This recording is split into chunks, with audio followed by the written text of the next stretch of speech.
स्वास्थ्य जीवन शैली के लिए Ayurveda for all, specially pandemic period.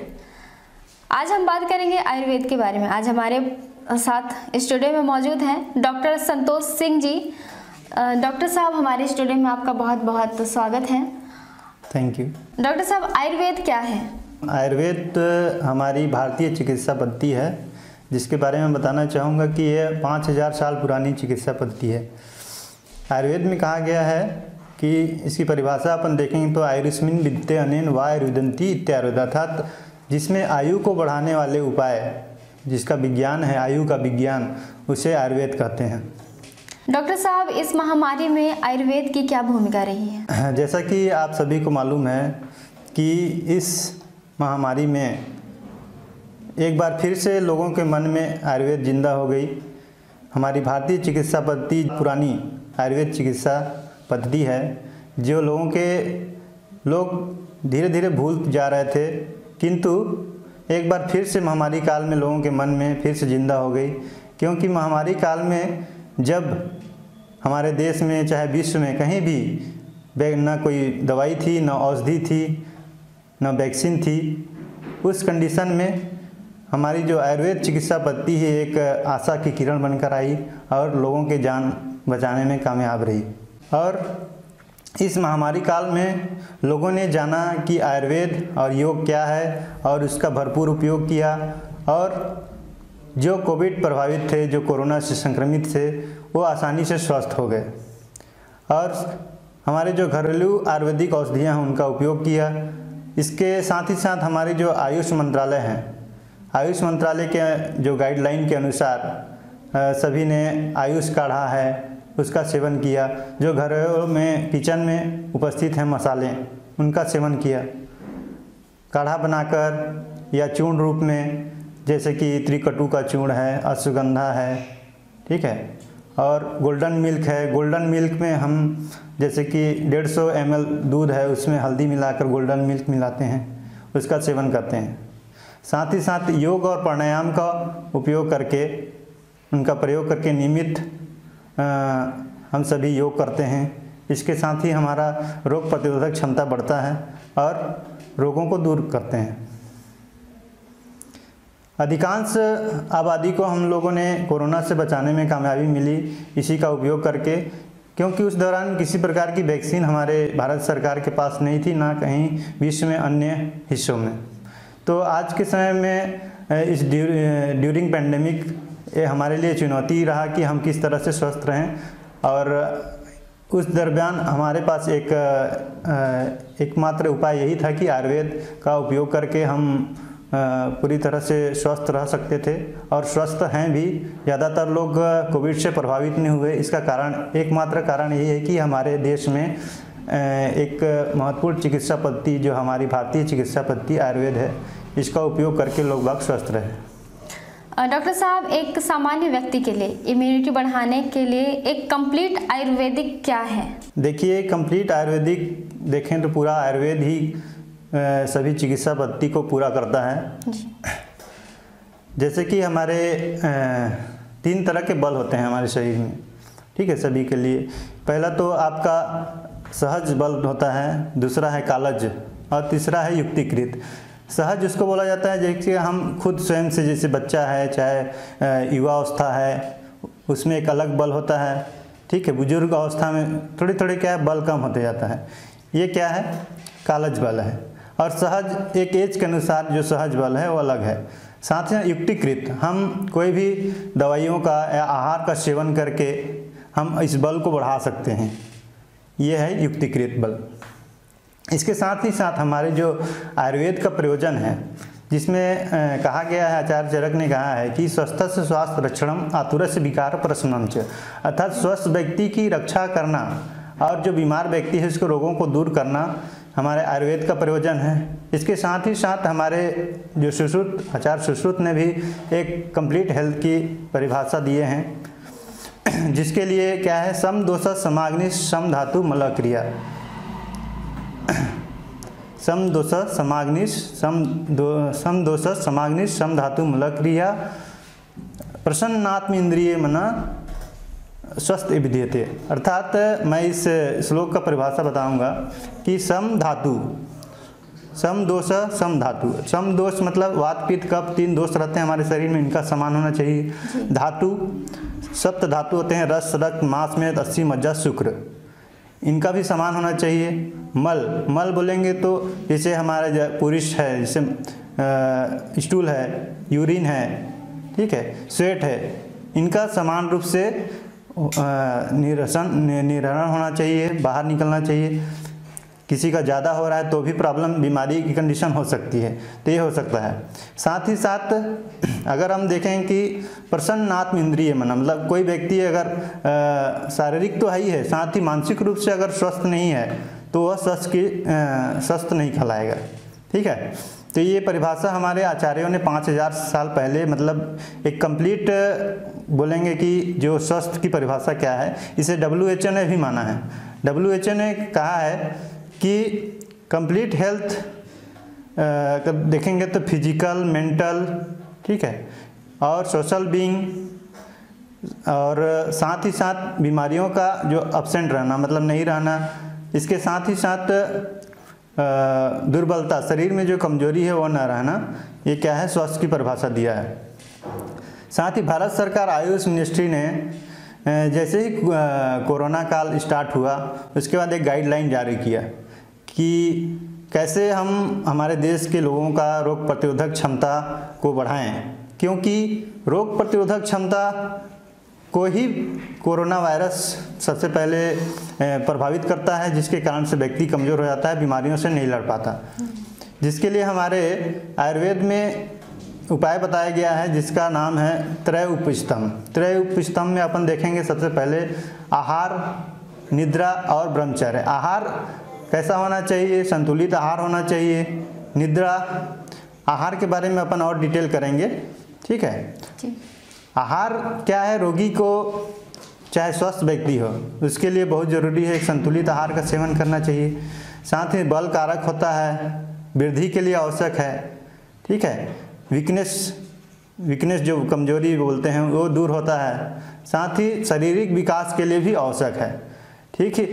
फिर आहार का भी मात्रा का निर्धारण किया जाता है, ठीक। कभी ज़्यादा आहार का सेवन नहीं करना चाहिए, एक नियमित मात्रा में आप सुबह दोपहर शाम, एक सुबह का नाश्ता, दोपहर में खाना, रात में अल्प मात्रा में खाना।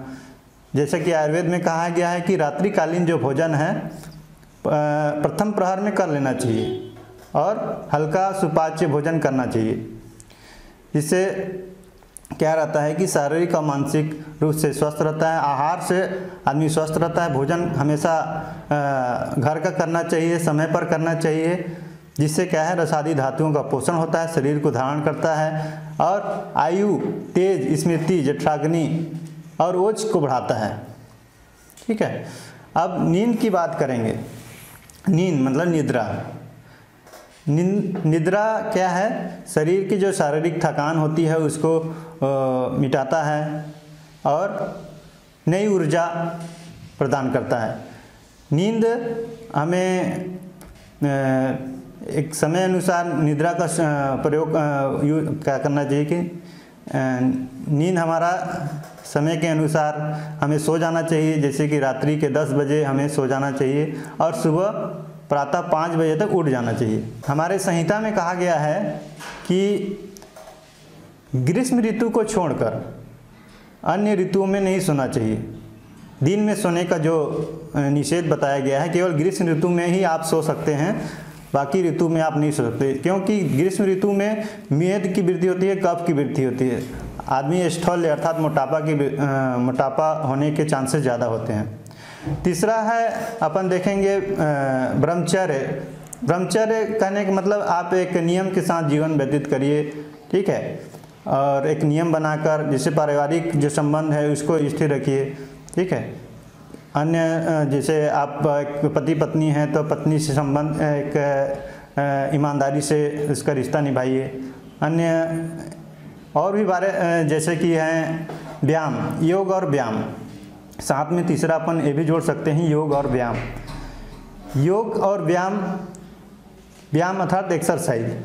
एक्सरसाइज से शारीरिक बल की वृद्धि होती है, शरीर सुसंगठित रहता है, व्यक्ति सभी प्रकार की बीमारियों से लड़ सकता है। इसलिए रोग प्रतिरोधक क्षमता बढ़ाने के लिए उपरोक्त तीनों उपाय को पालन करना चाहिए। साथ ही आचार्य चरक ने कहा है कि नगरी नागरस्त्यो रचस्त्यो रथिरथा स्वशरीर मेधावी विधि यथा, अर्थात जिस प्रकार नगर स्वामी नगर की रक्षा करता है उसी प्रकार सारथी रथ की रक्षा करता है।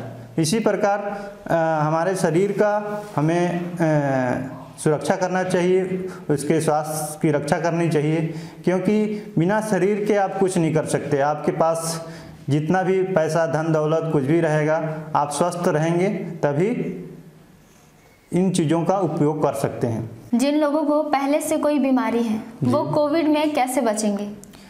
जैसा कि हम सभी को मालूम है, जैसे कि शासन ने भी गाइडलाइन जारी किया था कि जो कोमॉर्बिड पेशेंट हैं, जिनको हाइपरटेंशन है, कार्डियक पेशेंट हैं, अस्थमा के पेशेंट हैं, लंग्स इन्फेक्शन वाले पेशेंट हैं, मधुमेह के पेशेंट हैं, इनका विशेष ध्यान रखना है। ये अपनी दवाई को कंटिन्यू लेते रहें। साथ ही जैसे मधुमेह के पेशेंट हैं उनको हमेशा शुगर लेवल मेंटेन करके रखना पड़ेगा। साथ ही इन सभी के साथ हमें अपनी जो सोच है उसको पॉजिटिव रखना है, सकारात्मक सोच हमेशा रखें, क्योंकि ये महामारी काल जब से स्टार्ट हुआ है, विगत लगभग 3 साल होने वाले हैं, तो हमें इस दौरान सभी लोगों ने कुछ न कुछ खोया है, चाहे आर्थिक रूप से चाहे पारिवारिक रूप से। तो हमें इन चीज़ों को ध्यान में रखते हुए पॉजिटिव सोच के साथ चलना है। ठीक है, पॉजिटिव सोच बहुत ज़रूरी है इन बीमारियों से लड़ने के लिए, और इन बातों का हमेशा ध्यान रखना चाहिए और पॉजिटिव सोचना, परिवार का साथ हमेशा बनाए रखें। जो व्यक्ति कोरोना पॉजिटिव हो चुका है या जिनमें लक्षण नहीं आ चुके हैं, उनके स्वास्थ्य के लिए आपके आयुर्वेद में क्या उपाय हैं?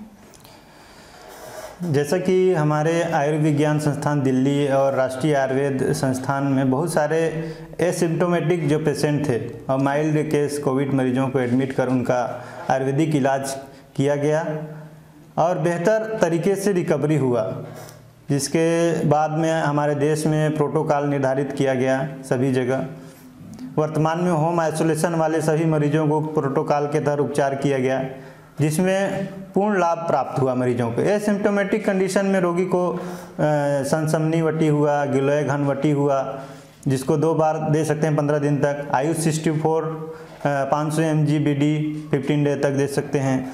माइल्ड केस के लिए जिसमें बुखार, सिर दर्द, सर्दी खांसी, गले में खराश आदि लक्षण हो, ऑक्सीजन लेवल सही हो, उनमें उस कंडीशन में सड़ंग पानीय दे सकते हैं बुखार अगर आ रहा है तो। ठीक है, जिसमें मुस्तक, परपट, उसिर, चंदनोदच, नागरे, ये 6 औषधियाँ रहती हैं। उससे अपन सड़ंग पानीय मतलब एक काढ़ा की तरह इसका यूज करते हैं। आयुष 64, ठीक है, इसको दे सकते हैं। गिलोय घनवटी दे सकते हैं। महासुदर्शन चूर्ण दे सकते हैं। महासुदर्शन घनवटी दे सकते हैं। शीतोपलादी चूर्ण दे सकते हैं अगर खांसी है। 43 आदि चूर्ण दे सकते हैं टंकड़ भस्म मिलाकर। वासा अरिश दे सकते हैं खांसी के लिए। और आयुष काढ़े के लिए मैं पहले ही बता चुका हूँ, जिसमें क्या है तुलसी, अदरक और काली मिर्च, गिलोय, त्रिकटु चूर्ण, ये सब मिलाकर देते हैं काढ़ा बनाकर। आप स्वाद अनुसार उसमें गुड़ भी डाल सकते हैं और सुबह शाम इसका सेवन कर सकते हैं। और गर्मी के दिन में इसे कम मात्रा में सेवन करें। ठीक है, और साथ ही साथ जो हाइड्रेशन मेंटेन करने के लिए उष्ण जल, गुनगुना जल का सेवन कर सकते हैं। ठीक है, और साथ में च्यवनप्राश का सेवन कर सकते हैं और योग और प्राणायाम को शामिल कर सकते हैं। आयुर्वेद पद्धति से इस कोरोना महामारी काल में बच्चों की इम्यूनिटी को कैसे बढ़ाएंगे? अच्छा, बच्चों में रोग प्रतिरोधक क्षमता बढ़ाने के लिए हमारे आयुर्वेद में आचार्य काश्यप ने स्वर्णप्राशन संस्कार करने हेतु कहा है, उसका विधिवत वर्णन किया है। ठीक है, स्वर्णप्राशन में क्या है कि स्वर्ण मिश्रित औषधियों से बनाया जाता है, जिसमें ब्राह्मी, शंखपुष्पी, वचा आदि औषधियाँ रहती हैं जो शहद के साथ मिक्स करके बनाया जाता है, जिसमें शुद्ध स्वर्ण भस्म रहता है। इससे क्या है कि यह मेधा, बुद्धि आदि, पाचन शक्ति और बल को बढ़ाने वाला होता है। ठीक है, आयु को बढ़ाने वाला होता है, पुण्य कारक रहता है, कल्याण कारक रहता है। ठीक है, वर्ण को बढ़ाता है और यह ग्रह बाधा को भी दूर करता है, ऐसा काश्यप जी ने कहा है। ठीक है, इनका नियमित बच्चों को नियमित च्यवनप्राशन कराना चाहिए, क्योंकि इससे बुद्धि की वृद्धि होती है और याददाश्त शक्ति तेज होता है। आचार्य काश्यप ने कहा है कि इसका निरंतर आप 6 महीना तक कराते हैं तो अगर बच्चा कोई भी चीज़ अगर सुन के और देख के अगर याद करता है तो उसे कभी नहीं भूलता, ऐसा कहा है। यह हमेशा पुष्य नक्षत्र के दिन ही कराया जाता है, जो प्रतिमाह 27 दिन के बाद आता है। उस दिवस को पुष्य नक्षत्र बोलते हैं। उसी दिन च्यवनप्राशन कराने को कहा गया है, जो ड्रॉप फॉर्म में आयु के अनुसार कर सकते हैं। ये क्या कहेंगे कि जो आधुनिक टीकाकरण की तरह ही है हमारे आयुर्वेदिक टीकाकरण, जो बच्चों में रोग प्रतिरोधक क्षमता बढ़ाने के लिए काफ़ी कारगर होता है। अगर इसमें कंटेंट की बात करेंगे तो इसमें शुद्ध स्वर्ण भस्म रहता है, ब्राह्मी रहता है, शंखपुष्पी रहता है, अश्वगंधा, गिलोय, वचा और शहद को मिक्स करके ये च्यवनप्राशन ड्रॉप बनाया जाता है। च्यवनप्राशन बच्चे की शारीरिक और मानसिक विकास के लिए सहायक होता है। यह बहुत ही प्रभावशाली और इम्यूनिटी बूस्टर होती है, जो बच्चे में बीमारियों से लड़ने में मदद करती है और स्वस्थ रखती है। सबको च्यवनप्राशन का लाभ लेने के लिए अपने जो नज़दीक के आयुर्वेद चिकित्सक हैं उनसे संपर्क करके परामर्श लेकर आप च्यवनप्राशन का लाभ ले सकते हैं। गर्भवती महिलाएं इस दौरान अपने रोग प्रतिरोधक क्षमता को कैसे बढ़ा सकते हैं, जबकि लोगों के मन में भ्रांति है कि आयुर्वेदिक दवाइयाँ गर्म होती हैं? इसके विषय में कोई आयुर्वेदिक सलाह देना चाहेंगे? देखिए, ऐसा नहीं है। आयुर्वेद में गर्म औषधियाँ होती भी हैं और ठंडी औषधियाँ भी होती हैं। कुछ औषधियाँ उष्ण प्रकृति की होती हैं, कुछ सौम्य प्रकृति की होती हैं। जैसे गर्म में अदरक, तुलसी है, काली मिर्च, दालचीनी, इलायची, ये सभी क्या है गर्म प्रकृति की होती हैं।